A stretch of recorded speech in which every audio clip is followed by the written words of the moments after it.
You see, the best thing I love about millennials and Gen Z is that we have no tribe. We are tribe race. Tribalism is not in our tongues. Wengine wetu hata tujui mother tongue. So the only thing we know is one thing. We are one. And itafika mahali vile tumeendea finance bill, tuulizane critical questions. Kwani ni nyinyi tu mlipigania uhuru? If you have stole anything, we will come for it. We will bring down some major houses in Kenya. If you have stole for us, we bring some major companies down. We will work million of us in that company and come out with everything. This is not incitation. It is true. We will look down to those men who have hijacked Kenyans and they are making us to suffer. All those potholes and loopholes where they are rooting, they are all doing lobbying hoodism in Kenya. We will literally bring them down with the twinkling of an eye. 2027 is coming. Be ready. We will elect our own. One, integrity will be the key. No tribal, no racism, no nepotism. Yes, tukikushika this time round hakuna kuchagua mwizi wetu. You just go back home. Na tutasema if you are old enough and we know you are old and you have rooted enough home. Yes. That is only the way we can bring revolution. Because I assure you 2027 we will use votes as an ID. Na si polisi watakuwa ikuitisha. Our own. We ourselves. We will be asking you as we walk, do you have a vote? Yes. We are ready for that. We are coming for that. And I want to believe for one thing, that it's time to change. Na nyinyi young men, when you see your own in the visions and you see your own has something for you, please put them in power. Put them in questions. Audit them. Let me tell you, for example, I just came from NYS and I went something they call national building after paramilitary. Those of you come from NYS, you will attest by that. And I tell you the rooting that is happening in that sector. It's a small sector in Kenya. Hey, you can't wait to be told, my friend. Mi nilikuwa mahali panaitwa Mwatate, Voi, Savo East. That time we were taken there, we were 500 young men. Young men. Then mnafika hivi mnapigwa pass, mnatumwa home 400. Hiyo kambi na maki na mtu so moja. But budget yenye inafikaga HQ in that office ni ya watu so 4. Which means wanasema so moja ndio wako home. Whereas they are 400 at home. Then what will happen in that budget is they are saying at kila siku kila mtu anakula mkate mmoja mmoja. And it's 100 bob. How much is that? Funny enough, hiyo kambi iko ndani. You cannot get there. So the funny thing is that you only survive with army biscuits, which come from the gallery of the NYS. And I can tell you the truth. This vendor or the supplier supplying us a bread, he's entitled for the check at the end of the month.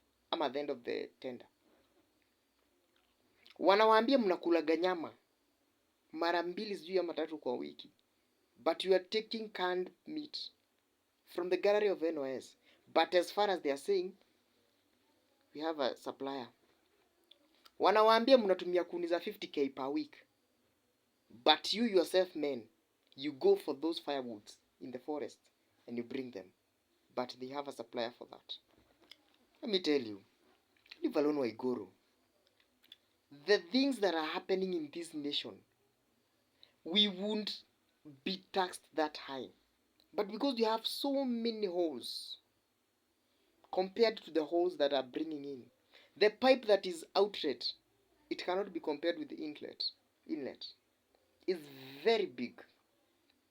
And this is what we need to stop, actually. This is what we need to stop for good.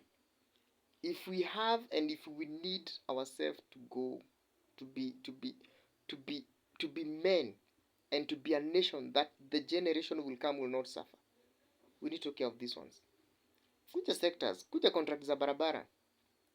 If a cement is worth 700, it will go by 2000. And this is what they will say. You don't question quotations. What do we do? But I urge you, in the government that is going to be formed 2027, please let's put an audit committee a board. That audit board, it is faithful to the state, head of the state, and it is giving accountability. It is giving, and the head of the state is evaluating what they are bringing on the table every now and then. Otherwise, even if you amend the bill and they will still steal, we are going nowhere. We will still copper for that. Do you know, if we copper 100%, maybe for example for a certain project, do you know 30% go with the hand in the pockets of men, and not by the salary, just by routing extra charges? Why? If we have revolution, it must be accompanied by integrity, fully integrity. Mi sisemi church ni mbaya, na sisemi ati church should not be the key, but choose men who fear God. Not fear God with their lips, but their deeds. Integrity first. Corruption zero nation. That's the only way we're gonna make it. Look at China. China has gone forth and is so ahead of so many nations because they don't tolerate corruption. We got you in corruption, done. Yes, I want to believe that's the direction we are going to take as young men and women. We must tell ourselves the truth. We must. Hashtag reject the bill. Hashtag if the bill comes. One, we must cross all those lanes taking us to excess wastage of our tax through routing. Yes, we must. Itafika mahali tukuripage. Ukiwa parliament you're working for 200,000. Yes. Hakuna haja tukulipe milioni moja and what you're bringing on the table is nonsense. So that one will not be a way to get rich. It will be a way to serve Kenyans. Yes.